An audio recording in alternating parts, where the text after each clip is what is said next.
ओम शांति। 25/1/69 के अव्यक्त महावाक्य। समर्पण की ऊंची स्टेज, श्वासों श्वास स्मृति। अव्यक्त स्थिति में स्थित होकर अव्यक्त को व्यक्त में देखो। आज एक प्रश्न पूछ रहे हैं, सर्व समर्पण बने हो? सर्व समर्पण है ही, यह सभी का विचार है या और कोई और विचार है? सर्व समर्पण किसको कहा जाता है? सर्व में यह देह का भान भी आता है। देह ले लेंगे तो देनी भी पड़ेगी, लेकिन देह का भान तोड़कर समर्पण बनना है। आप क्या समझते हो? देह के अभिमान से भी संपूर्ण समर्पण बने हो?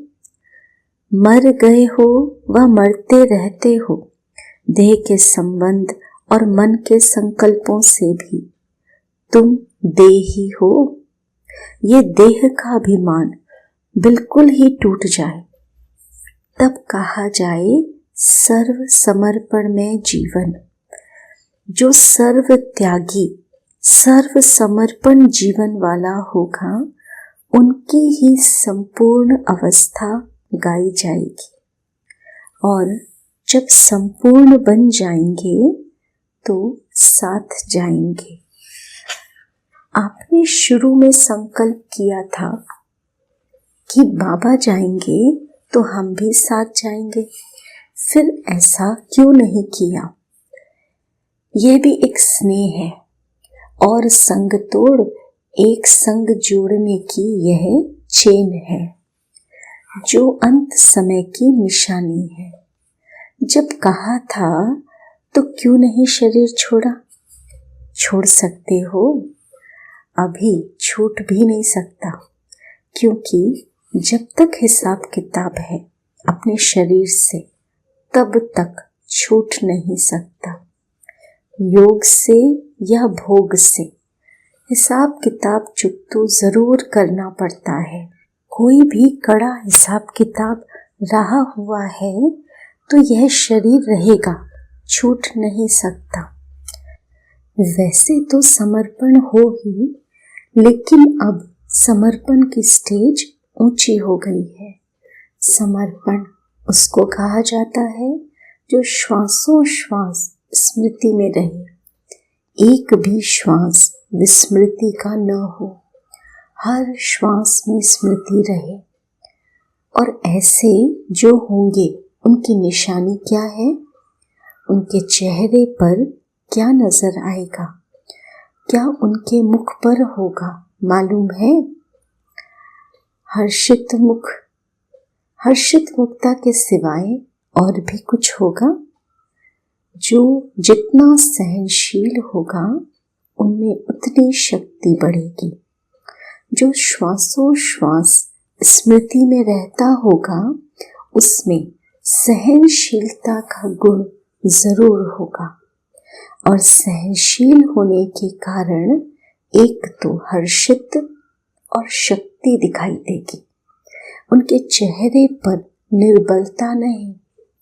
यह जो कभी कभी मुख से निकलता है, कैसे करें, क्या होगा, यह जो शब्द निर्बलता के हैं, वह नहीं निकलने चाहिए। जब मन में आता है तो मुख पर आता है, परंतु मन में नहीं आना चाहिए। मन मना भव मध्याजी भव। मन मना भव का अर्थ बहुत गुह्य है। मन बिल्कुल जैसे ड्रामा का सेकंड बाय सेकंड जिस रीति से जैसा चलता है, उसी के साथ साथ मन की स्थिति ऐसे ही ड्रामा की पटरी पर सीधी चलती रहे, जरा भी हिले नहीं, चाहे संकल्प से चाहे वाणी से। ऐसी अवस्था हो, ड्रामा की पटरी पर चल रहे हो, परंतु कभी कभी रुक जाते हो। मुख कभी हिल जाता है, मन की स्थिति हिलती है, फिर आप पकड़ते हो। यह भी जैसे एक दाग हो जाता है। अच्छा, फिर भी एक बात अब तक भी कुछ वाणी तक आई है, प्रैक्टिकल में नहीं आई है। कौन सी बात वाणी तक आई है, प्रैक्टिकल नहीं? यही ड्रामा की ढाल जो सुनाई, लेकिन और बात भी बता रहे थे। वह यह है, जैसे अब समय नजदीक है, वैसे समय के अनुसार जो अंतर्मुखता की अवस्था, वाणी से परे अंतर्मुख होकर कर्मणा में अव्यक्त स्थिति में रहकर धारण करने की अवस्था दिखाई देती चाहिए, वह कुछ अभी भी कम है। कारोबार भी चले और यह स्थिति भी रहे, ये दोनों ही इकट्ठा एक समान रहे, अभी इसमें कमी है। अब साकार तो अव्यक्त स्थिति स्वरूप में स्थित है, लेकिन आप बच्चे भी अव्यक्त स्थिति में स्थित होंगे तो अव्यक्त मुलाकात का अलौकिक अनुभव कर सकते हो। एक मुख्य बात और भी है, वर्तमान समय ध्यान पर देते हैं जो तुम्हारे में होनी चाहिए। वह कौन सी? कोई को आता है जो मुख्य साकार रूप में भी कहते थे, अमृत वेले उठना। अमृत वेले का वायुमंडल ऐसा ही रहेगा। साकार में अमृत वेले बच्चों से दूर होते भी मुलाकात करते थे, लेकिन अभी जब अमृत वेले चक्र लगाने बाबा आते हैं तो वह वायुमंडल देखा नहीं है। क्यों? थक गए? इस अमृत वेले के अलौकिक अनुभव में थकावट दूर हो जाती है, परंतु यह कमी देखने में आती है।